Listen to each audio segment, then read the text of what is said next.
Saya sedang merenungkan amanat agung yang diberikan Tuhan Yesus kepada kita, umatnya. Di mana di Matius pasal 28 ayat 19 sampai 20 dikatakan begini. Karena itu pergilah, jadikanlah semua bangsa muridku, dan baptislah mereka dalam nama Bapa dan Anak dan Roh Kudus. Dan ajarlah mereka melakukan segala sesuatu yang telah kuperintahkan kepadamu.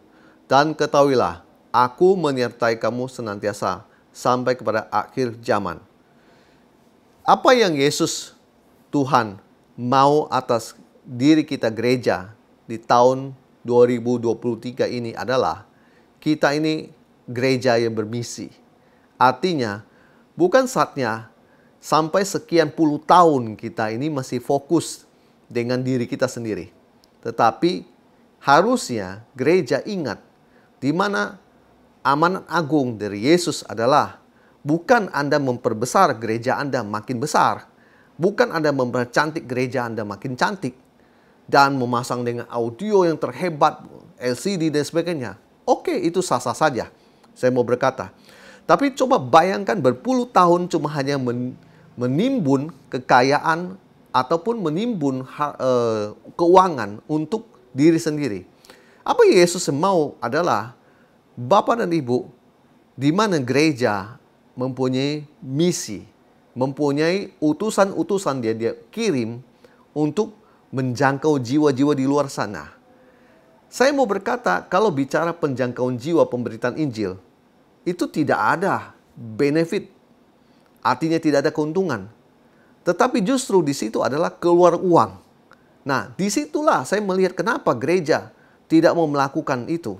Karena gereja berpikir tidak ada benefit, tidak ada keuntungan. Apalagi kau dilakukan di suatu daerah, dia tidak punya cabang. Kecuali dia mau membangun cabang di situ. Nah, Pak, Bu, ini kita di tahun ini, kita bukan berbicara, saya dari gereja GBI, maaf, saya dari gereja GPDI dan sebagainya. Oh, saya dari gereja GKE atau apa dan sebagainya.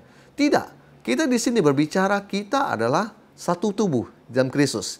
Jadi kalau penginjilan yang Anda lakukan, bukan menguntungkan Anda sepihak, tetapi menguntungkan Kristus itu sendiri. Haleluya. Jadi kalau berbicara pengorbanan, jangan bilang saya di gereja A, kalau untuk berkorban untuk gereja B, saya mikir dulu. Kalau begitu semua orang punya pemikiran demikian, bagaimana gereja bisa maju? Pak, Bu, percayakah Bapak dan Ibu, kalau saya beritahu kepada Bapak dan Ibu, kami pernah melakukan kunjungan KKR di daerah di Kalimantan. Dan saya menemukan bahwa gereja itu sudah 15 tahun tidak ada tamu yang masuk untuk melakukan KKR. Bisa dibayangkan ketika kami masuk ke situ, mereka menerima kami sangat antusias. Kenapa? Karena yang selama ini yang sakit, tidak pernah ada yang terjadi KKR didoakan dan sembuh. Dan mereka yang hidup dengan kemiskinan terikat dengan masalah hutang piutang dan sebagainya, tidak ada yang didoakan setelah itu mengalami pemulihan ekonomi. Atau mereka yang rumah tangga bertengkar dan gembalanya sudah tahu, gembala sudah melayani. Tapi pada saat kami hadir, ada KKR di situ, kuasa Tuhan melawat mereka. Dan hubungan suami istri ini kembali dipulihkan. Saya yakin gereja-gereja di daerah itu pasti rindu dengan hal-hal begitu. Tapi persoalannya, jarang ada orang yang tergerak untuk memberi diri untuk terbang ke sebuah daerah. Khususnya dari mereka yang di kota. Kebanyakan mereka akan berhitung-hitung kalau mereka mau terbang ke suatu daerah.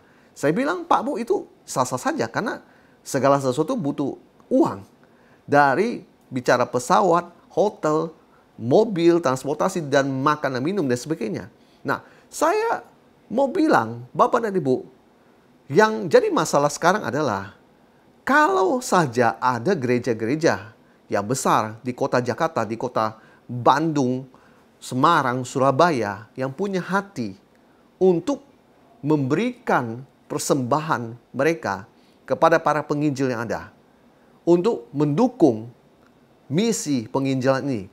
Karena misi ini tidak berbicara untuk menguntungkan sebuah kelompok atau sebuah gereja dengan brand tertentu.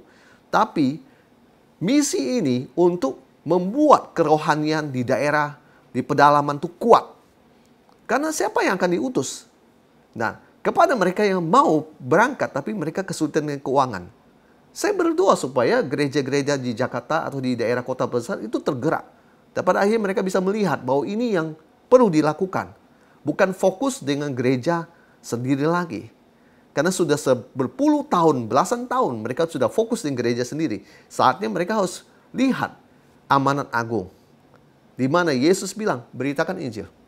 Itu yang utama, beritakan Injil. Bukan mempercantik gereja, memperindah gereja, menambah fasilitas-fasilitas yang wow dalam gereja. Tapi buat apa? Sedangkan di luar sana, Bapak dan Ibu tadi sudah mendengar saya bilang, ada 15 tahun tidak mengalami KKR. Dan saya mau bilang bagi beberapa hamba Tuhan, KKR itu seakan-akan tidak perlu. Mengajar firman Tuhan setiap hari dan minggu, itu sudah cukup. Salah. Saya justru mau bilang, revival, kebangunan rohani, itu terjadi. Seperti yang saya pernah dengar di Langowan, Manado, di mana gereja GPDI waktu itu mengadakan KKR selama berhari-hari sampai banyak orang dipulihkan. Mereka punya api menyala dan sebagainya dalam diri mereka, sehingga daerah tersebut Tuhan pulihkan, Tuhan berkati. Haleluya. Itu adalah sebuah contoh di mana revival terjadi. Saya mau berdoa kepada Bapak dan Ibu sekalian supaya saat Anda mendengar firman Tuhan ini, pikiran Anda dibukakan.